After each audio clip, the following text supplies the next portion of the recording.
अब इसरो चला सूरज को छूने। दोस्तों, ये है हमारे सूरज की सरफेस जिसका टेम्परेचर है 6000 डिग्री, और ये है हमारे सूरज का एक भाग कोरोना जिसका टेम्परेचर 20 लाख डिग्री है।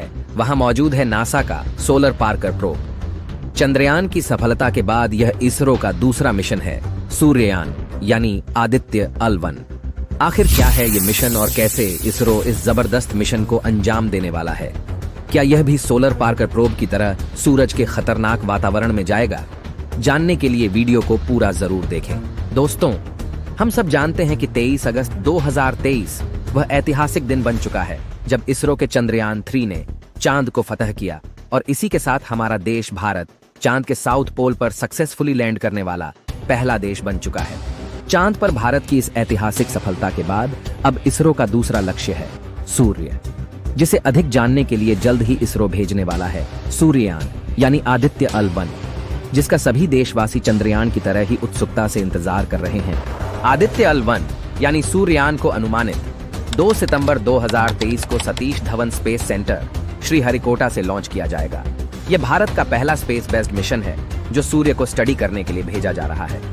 आदित्य अल-1 का मतलब है कि आदित्य यानी सूर्य और अल-1 यानी लांगराज 1 पॉइंट, यानी एक ऐसा मिशन जिसे हमारी धरती और सूरज के बीच अल-1 पॉइंट पर भेजा जाएगा। सूर्ययान को सक्सेसफुली लॉन्च के बाद सबसे पहले इसे लो अर्थ ऑर्बिट में प्लेस किया जाएगा, और उसके बाद यह धीरे धीरे ऑर्बिट को बढ़ाता जाएगा, और 4 ऑर्बिट पूरे होने के बाद इसे फाइनली अल-1 पॉइंट पर स्थित किया जाएगा। दोस्तों, अल-1 पॉइंट यानी लागराज 1 पॉइंट धरती और सूरज के बीच एक ऐसा पॉइंट है जहां सूर्य और धरती के गुरुत्वाकर्षण की समानता से एक ऐसा क्षेत्र बन जाता है जहां पर कोई भी ऑब्जेक्ट स्थिर रह सकता है। हमारी धरती और सूरज के बीच ऐसे 5 लागराज पॉइंट मौजूद है। आपको बता दें कि नासा द्वारा छोड़ा गया जेम्स वेब स्पेस टेलीस्कोप भी इसी अल-1 पॉइंट पर मौजूद है, जो पूरे ब्रह्मांड की स्टडी कर रहा है। यह पॉइंट पृथ्वी से 15 लाख किलोमीटर की दूरी पर मौजूद है। यहां तक पहुंचने में सूर्ययान को 109 दिन का समय लगेगा। इसरो का सूर्ययान यहां रहकर स्पेस वेदर को स्टडी करेगा, क्योंकि हमारे सूरज से लगातार सौर तूफान की घटनाएं होती रहती है। अगर कोई एस्ट्रोनॉट इस सौर तूफान की चपेट में आ जाए तो उसकी मौत भी हो सकती है। यह सौर तूफान पृथ्वी के चारों ओर घूम रहे सैटेलाइट्स के इलेक्ट्रॉनिक उपकरण को खत्म कर सकता है। साथ ही सूर्ययान सूरज के एटमॉस्फेयर यानी कोरोना को स्टडी करेगा, जिसका अधिकतम टेम्परेचर 20 लाख डिग्री तक भी जाता है। लेकिन क्या सूर्ययान कोरोना के इतने हाई टेम्परेचर में जाएगा? अगर यह जाएगा तो इस तापमान में कैसे सरवाइव करेगा? इस बारे में जानने से पहले हमें थोड़ा सूर्य के बारे में जानना जरूरी है। दोस्तों, हमारा सूरज धरती से 15 करोड़ किलोमीटर की दूरी पर मौजूद है।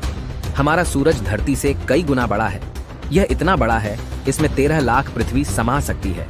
सूर्य का गुरुत्वाकर्षण बल इतना अधिक है कि यहाँ एक 50 किलोग्राम के व्यक्ति का वजन 1400 किलोग्राम होगा। इसरो का ये मिशन सूर्ययान जिस मिस्ट्री को सोल्व करने जा रहा है यानी कोरोना, उसके लिए आपको जानना होगा आखिर सूरज क्या है। दोस्तों, आमतौर पर लोग सोचते हैं कि सूरज एक आग के गोले की तरह है, लेकिन सूरज एक बिल्कुल ही अलग चीज है। सूर्य अधिकतर हाइड्रोजन और हीलियम गैस से बना है। सूर्य के अंदर अधिकतम प्लाज्मा मौजूद है। हमारे सूरज का निर्माण आज से 4.5 अरब साल पहले हुआ था। हमारे सूर्य के केंद्र को सोलर कोर कहा जाता है। इस कोर के अंदर का तापमान 1.5 करोड़ डिग्री है। इतने भयंकर तापमान में यहाँ न्यूक्लियर फ्यूजन की प्रक्रिया होती है, जिससे लगातार एनर्जी प्रोड्यूस होती है। सूर्य से आने वाली लाइट यहीं पैदा होती है। आप जानकर हैरान हो सकते हैं कि जिस लाइट को आप देखते हैं उसे सूर्य की कोर से इसकी सरफेस तक पहुंचने में 1 लाख साल का समय लगता है। आप जानकर और भी हैरान हो सकते हैं कि सूर्य की सरफेस पर इतने बड़े बड़े सोलर लूप बनते हैं कि इनके अंदर कई धरतियां समा जाए। सूरज की आंतरिक गतिविधियों की वजह से सूर्य की बाहरी सतह पर कई खतरनाक घटनाएं होती रहती हैं। उनमें से एक है कोरोनल मास इजेक्शन, जिसका इसरो के सूर्ययान से भी संबंध है। सूर्य की काफी हाई मैग्नेटिक फील्ड की वजह से एक ऐसी घटना होती है जिसे कोरोनल मास इजेक्शन कहा जाता है, जिसे लेकर वैज्ञानिक काफी चिंतित है। इस घटना में सूर्य की मैग्नेटिक फील्ड की वजह से सूर्य की सरफेस पर मौजूद प्लाज्मा काफी तेजी से अंतरिक्ष में बाहर फेंक दिया जाता है। सूर्य से आने वाला सौर तूफान भी इसी वजह से आता है। ऐसे में इस सौर तूफान में मौजूद प्लाज्मा के अंदर हाई एनर्जी चार्ज पार्टिकल्स होते हैं, जो धरती के सैटेलाइट को नष्ट कर सकते हैं। स्पेस स्टेशन में काम कर रहे एस्ट्रोनॉट्स की जान के लिए खतरा बन सकते हैं, और ऐसे कई खतरे पैदा हो सकते हैं। लेकिन अगर कोई स्पेस मिशन लगातार स्पेस वेदर को मॉनिटर करे तो हम सूर्य से आने वाले खतरे को पहले से भांप सकते हैं और बचाव के उपाय कर सकते हैं। इसी वजह से इसरो धरती पर आ रहे इन खतरों से बचाने के लिए भेज रहा है सूर्ययान, जो कि L1 पॉइंट पर स्थित होकर हमें लगातार सौर तूफान की जानकारी दे सकता है। इसके अलावा यह एक और चीज करेगा, वो कोरोना की स्टडी, यानी सूर्य के ऐसे भाग जिसका टेम्परेचर 20 लाख डिग्री है। असल में हमारे सूर्य की सरफेस का टेम्परेचर 6000 डिग्री है, लेकिन सूर्य की सबसे आउटर मोस्ट लेयर का नाम है कोरोना, जिसका अधिकतम तापमान 20 लाख डिग्री भी चला जाता है।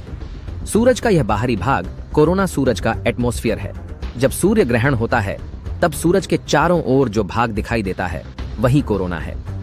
यह एक बहुत बड़ा रहस्य है कि आखिर किसी भी वस्तु का बाहरी तापमान उसके आंतरिक तापमान से अधिक कैसे हो सकता है। यहाँ आप भी जानकर चौंक गए होंगे कि आखिर सूरज की सतह 6000 डिग्री है और उसका वातावरण कोरोना लाखों डिग्री में क्यों है। यह ऐसा ही है जैसे कोई समोसा बाहर से गर्म है लेकिन अंदर बर्फ से भी ठंडा है। वैज्ञानिक इसी मिस्ट्री को लेकर काफी हैरान है। नासा का सोलर पार्कर प्रोब भी सूर्य के इसी भाग कोरोना में रहकर इसकी जांच कर रहा है और वहीं सूर्ययान का लक्ष्य भी कोरोना की जांच करना है। लेकिन क्या नासा के सोलर पार्कर प्रोब की तरह यह भी कोरोना के अंदर जाएगा? क्या हमारा सूर्ययान भी 20 लाख डिग्री के वातावरण में जाने के लिए सक्षम है? तो दोस्तों, आदित्य L1 कोरोना की मिस्ट्री को जरूर सुलझाएगा, लेकिन स्मार्ट तरीके से। यह सूर्य को दूर से छुएगा। हमारा सूर्ययान L1 पॉइंट पर ही स्थित होकर लगातार कोरोना को स्टडी करेगा।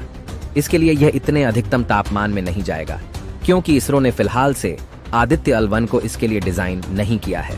हालांकि इसरो ऐसा स्पेस मिशन डिजाइन करने के लिए कैपेबल है, लेकिन सूर्ययान एक ऐसा मिशन है जिसमें एक नहीं बल्कि मल्टीपल ऑब्जेक्टिव है जिनके ऊपर यह काम करेगा।